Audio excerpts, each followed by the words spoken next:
See, the only thing in you that's going to choose is that part of you sitting on that throne. And finally, that part has got to say, we will build this for good or ill.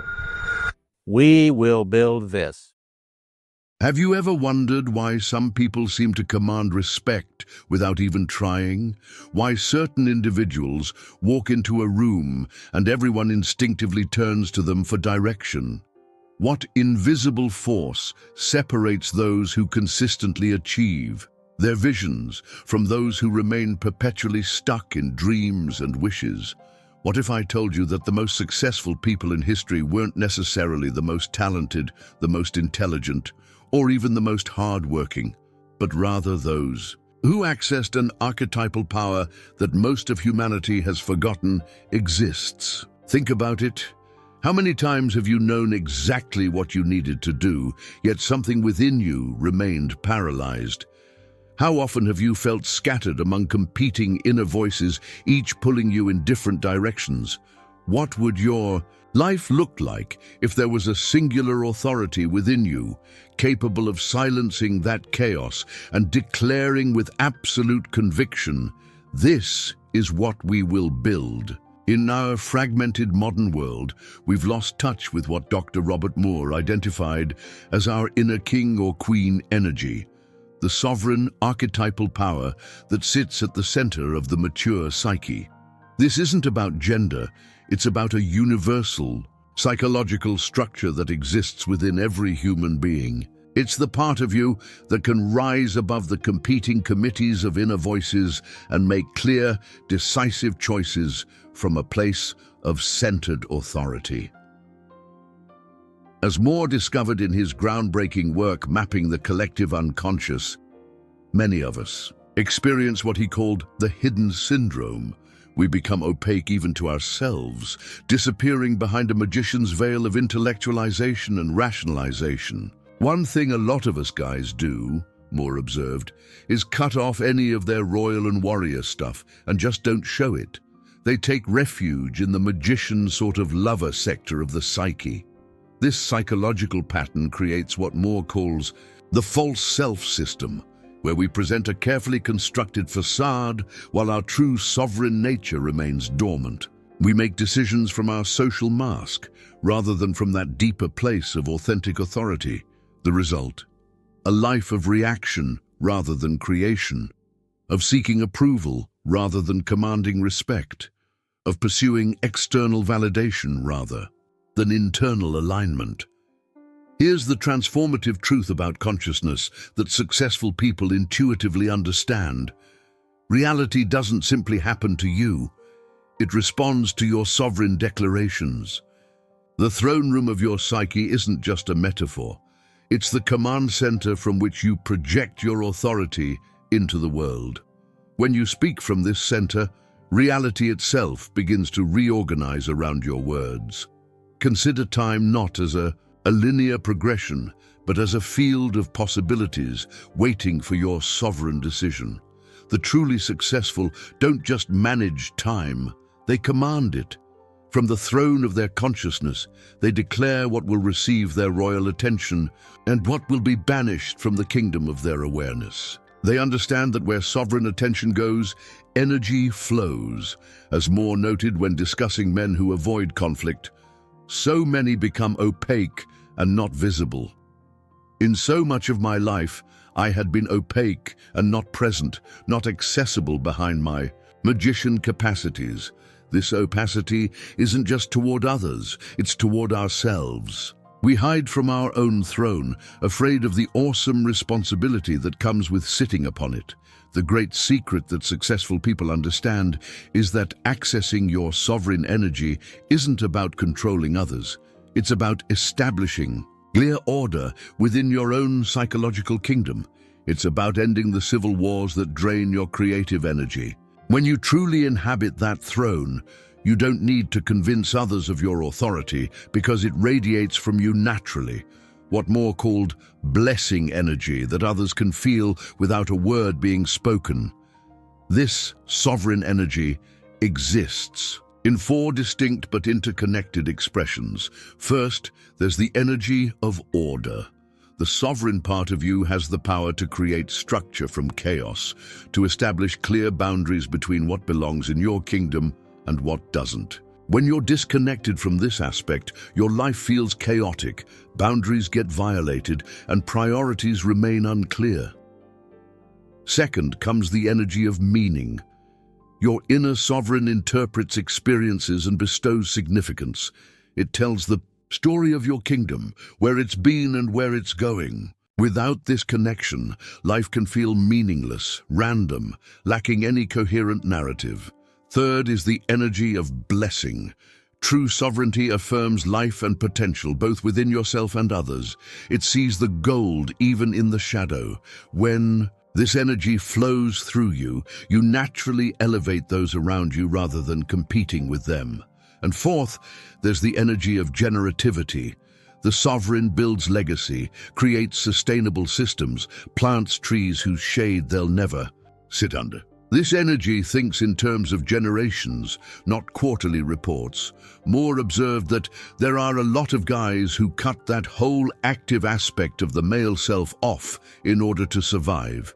This survival strategy might have protected you at one point in your life, but now it's limiting your kingdom. Every emperor without their crown eventually becomes a subject in someone else's empire. Let me share 4 practical ways to reclaim your throne and activate this sovereign power. First, practice what I call throne room meditation. Each morning, close your eyes and visualize yourself walking into the throne room of your psyche. See the scattered advisors arguing among themselves, your inner critic, your fearful child, your people pleaser, your freedom seeker. Now visualize yourself firmly but compassionately taking your place on the throne at the center. Feel its solidity beneath you. From this position, listen to each advisor, but remember that you alone make the final decision. Second, develop royal speech patterns. Notice how often your language undermines your sovereignty. I'll try, I hope to, I should, maybe I can.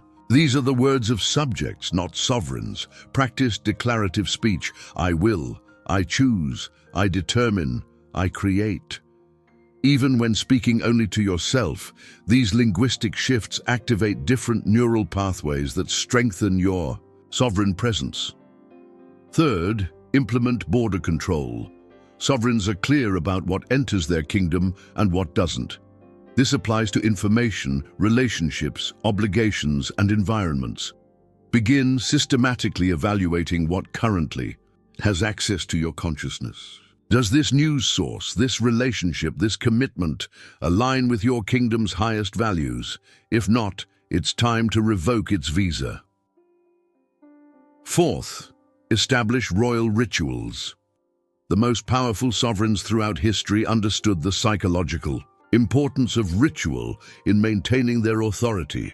Create daily practices that symbolically reinforce your leadership within your own life. This might be as simple as a morning ritual where you literally sit in a special chair and make conscious decisions about the day ahead, or an evening practice where you review how you've wielded your authority. When you begin activating this sovereign energy, prepare for resistance, both internal and external. As Moore notes, nothing can enrage a woman more than when she's trying to confront the man, trying to engage him, and he sort of suddenly disappears. This applies beyond gender. When you begin standing firmly in your sovereign energy, those accustomed to your abdication may initially react with confusion or even hostility. Stand firm. Remember that true sovereignty isn't domination, it's centeredness. It's the quiet confidence that comes from knowing you're the rightful ruler of your own experience. Moore observed how men would rather fight a whole division of enemy tanks than deal with an enraged woman that they're in an intimate relationship with. This speaks to a deeper truth. Maintaining your sovereign center in close relationships is often more challenging than facing external threats. Yet it's precisely within these intimate connections that your sovereignty must remain most unshakable. As you reclaim your throne, you'll notice a profound shift in how reality responds to you.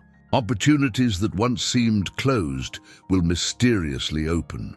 Resources you need will appear at the right moment. People will respond to you differently, often with greater respect and receptivity. This isn't metaphysical magic. It's the natural consequence of moving through the world from your sovereign center rather than from your fragmented edges. When the fear comes up and the anxiety comes up, Moore reminds us, the actual brain circuits to the ears shut down. This neurological insight reveals why sovereignty is so essential for success. When you operate from a reactive state rather than from your throne, you literally cannot perceive the information you need most. Your sovereign center is like an elevated position in battle. It gives you the perspective to see opportunities and threats that remain invisible to those caught. In the fog of reactivity, the path of sovereignty isn't always comfortable. As Moore points out, it's a huge achievement to be able to maintain critical listening, to listen for the gold in there, in those comments, in that attack.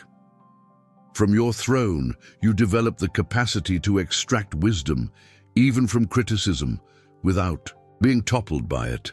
You can discern the difference between useful feedback and simple attempts to usurp your authority. Consider this. Every great achievement in human history began as a sovereign declaration. Before the first brick was laid, before the first note was played, before the first code was written, someone sat on the throne of their consciousness and declared, "We will build this." Not "we might try this," or "we should probably attempt this sometime," but the clear, unmistakable command of the inner sovereign. The only thing in you that's going to choose is that part of you sitting on that throne. And finally, that part has got to say, "We will build this for good or ill. We will build this." This is the power that the most successful people intuitively understand but rarely articulate. They know that beneath the visible strategies, beneath the networks and resources, lies this fundamental archetypal energy that organizes reality around its intentions. They've learned to access the sovereign center that exists within every human psyche but remains dormant in most. Today, I invite you to reclaim your throne, to sit firmly in that center of your consciousness and make one clear, sovereign declaration about something you will build in your life. Not something you'll try or hope for or wish about, something you will create through the unwavering authority of your inner sovereign. The world responds differently to those who speak from their throne. Your relationships transform when you engage from this centered place. Your very sense of time shifts when you command it from your sovereign awareness rather than being commanded by it. This isn't about becoming rigid or authoritarian. Quite the opposite. True sovereignty is both firm and flexible, both powerful and compassionate. It creates clear boundaries without building unnecessary walls. It commands respect without demanding submission from others. If this message awakens something deep within you, if you feel that stirring of the sovereign who has perhaps been in exile for too long, write "psychic awakening" in the comments below. This simple declaration signals to your own consciousness that the rightful ruler is returning to the throne. It announces to the universe that you're reclaiming the authority that has always been yours. The real power that successful people don't share with anyone isn't some secret technique or exclusive connection. It's this psychological sovereignty that's been your birthright from the beginning. The throne room exists within you. The crown is yours to claim. The only question that remains is, will you finally take your seat and declare what you will build?